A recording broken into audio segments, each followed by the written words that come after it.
Yeshua, Yahweh, le roi des rois. Je bénis le Seigneur pour cette nouvelle vidéo. Que le Seigneur nous conduise dans toute la vérité. Nous n'avons pas de puissance contre la vérité. Nous n'en avons que pour la vérité. Et nous ne pouvons, bien-aimés dans le Seigneur, que prêcher la saine doctrine. Et que les détracteurs de la divinité le veulent ou pas, ils ne pourront pas contredire la véracité de l'écriture. Et nous allons prêcher, présenter, révéler la divinité de Jésus de Nazareth. Aujourd'hui, nous aimerons encore manifester, révéler que Yahweh, le tétragramme, qui est le roi des rois, s'est manifesté dans la personne de Christ, de Jésus de Nazareth. Yeshua. Ok. Nous allons aller directement droit au but, dans le vif du sujet. Alors il faut savoir une chose, bien aimé dans le Seigneur, c'est que Israël n'a de roi. En Israël, avant que Saül ne soit désigné comme roi d'Israël, Yahweh était leur roi. Mais les nations, le peuple d'Israël, a voulu un roi comme dans les autres nations. Mais de base, le roi unique était Yahweh. Et Yahweh va accepter la doléance du peuple parce que le peuple voulait un autre roi. Alors nous allons lire ce passage dans le livre de 1 Samuel chapitre 8 à partir du verset 1. Lorsque Samuel devient vieux, il établit ses fils juges sur Israël. Son fils premier-né se nomma Joël et le second Abijah. Il était juge à Beersheba. Les fils de Samuel ne marchaient point sous ses traces et il se livra à la cupidité, recevait des présents et violait la justice. Tous les anciens d'Israël s'assemblèrent et vinrent auprès de Samuel de Rama. Ils lui dirent, voici, tu es vieux et tes fils ne marchent point sur tes traces. Maintenant, établis-nous un roi pour nous juger, comme il y a chez toutes les nations. Samuel vit avec déplaisance qu'il disait, donne-nous un roi pour nous juger. Et Samuel pria l'Éternel, et l'Éternel dit à Samuel, écoute la voix du peuple dans tout ce qu'il te dira, car ce n'est pas toi qu'il rejette, c'est moi qu'il rejette, afin que je ne règne plus sur eux.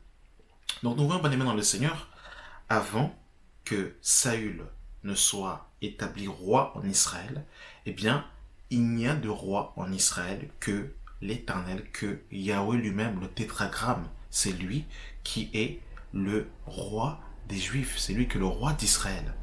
Et nous allons confirmer cette pensée, bien aimé dans le Seigneur, dans le livre de Ésaïe. Dans le livre de Ésaïe, bien aimé dans le Seigneur, Yahweh va confirmer cette parole. Nous sommes dans le livre de Ésaïe, chapitre... Voilà, que Dieu soit béni pour sa parole. Ésaïe, chapitre 33, le verset 22. Yahweh est notre législateur. Yahweh est notre roi, c'est lui qui nous sauve. Amen. Yahweh est notre législateur. Yahweh est notre roi, c'est lui qui nous sauve. Amen. Nous sommes dans le livre de Ésaïe chapitre 43, à partir du verset 15. Je suis Yahweh, votre saint, le créateur d'Israël, votre roi. Amen. Nous disons oui à la parole. Nous sommes dans le livre de Ésaïe chapitre 44, le verset 6. Ainsi parle Yahweh, roi d'Israël et son Rédempteur, Yahweh des armées, je suis le premier et je suis le dernier, et hors moi, il n'y a point de Dieu. Amen. Nous allons prendre Jérémie chapitre 10, le verset 10. Jérémie 10, le verset 10. Mais Yahweh est un Dieu de vérité, il est un Dieu vivant et un roi éternel. Non, j'aime ça. Oh non. Oh non, c'est trop bon la parole. Pourtant tout est écrit, c'est clair. Non, j'aime ça. On va aller doucement. Là, nous comprenons, bien aimé dans le Seigneur, que Yahweh, l'Éternel, est un roi éternel. Il est le roi d'Israël. Il est le premier et le dernier. Voilà ce que la parole nous déclare. Allons maintenant, bien aimé dans le Seigneur, dans le livre de Jean chapitre 2. Je commence déjà même à sourire parce que j'aime trop ça. Aïe, la divinité. Non. Vous savez, plus les gens lapident, plus les gens attaquent la divinité, ça coule davantage. C'est comme si l'inspiration vient de plus en plus pour révéler le Fils de Dieu. Nous sommes dans Jean, chapitre 1, à partir du verset 45. Philippe rencontra Nathanaël et lui dit, « Nous avons trouvé celui de qui Moïse a écrit dans la loi et dans les prophètes. On parlait Jésus de Nazareth, fils de Joseph. » Nathanaël lui dit, « Peut-il venir de Nazareth quelque chose de bon ?» Philippe lui dit, « Viens et vois. » Jésus, voyant venir à lui Nathanaël, dit, « Voici vraiment un Israélite dans lequel il n'y a point de faute. Il n'y a point de fraude. D'où me connais-tu » Il lui dit Nathanaël. Jésus répondit, « Avant que Philippe t'appelât, quand tu étais sous le figuier, je t'ai vu. » Philippe répondit et lui dit, « Rabbi, tu es le Fils de Dieu, tu es le roi d'Israël. » Non, j'aime ça. Non, j'aime ça. Oh là là. Vous savez, il faut revenir dans le contexte. Quand Nathanaël est en train de dire cela, les évangiles ne sont pas écrits. La nouvelle alliance n'est pas encore écrite. Là, il y a seulement le livre de Genèse à Malachie ou Genèse à 2 Chroniques. Il n'y a que le Tanakh qui est encore consigné à ce moment-là. C'est-à-dire que quand Nathanaël est en train de dire « Tu es Rabbi, tu es le Fils de Dieu, tu es le roi d'Israël », eh bien, il est en train de comprendre que Jésus est Dieu manifesté en chair. Il le comprend parfaitement parce qu'il sait que Israël n'a d'autre Dieu que Yahweh lui-même. Il le sait très bien. Nous sommes dans le livre de Jean chapitre 19. Jean 19. Le verset 6. Lorsque les principaux sacrificateurs et les huissiers lui virent, ils s'écrièrent, « Crucifie, crucifie !» Pilate leur dit, « Prenez-le vous-même et crucifiez-le, car moi, je ne trouve point de crime en lui. » Les Juifs lui répondirent, « Nous avons une loi, et selon notre loi, il doit mourir parce qu'il s'est fait Fils de Dieu. » Nous reviendrons sur l'explication et le terme Fils de Dieu. Quand Pilate entendit ces paroles, sa frayeur augmenta. Il entra dans le prétoire et lui dit, « D'où es-tu » Mais Jésus ne lui donna point de réponse. Pilate lui dit, « Est-ce à moi que tu ne parles pas? Ne sais-tu pas que j'ai le pouvoir de te crucifier et que j'ai le pouvoir de te relâcher ?» Jésus répondit, « Tu n'aurais aucun pouvoir sur moi s'il ne t'avait été donné d'en haut. C'est pourquoi celui qui me livre à toi commet un grand péché. » Dès ce moment, Pilate cherchait à le relâcher. Mais les Juifs criaient, « Si tu le relâches, tu n'es pas ami de César.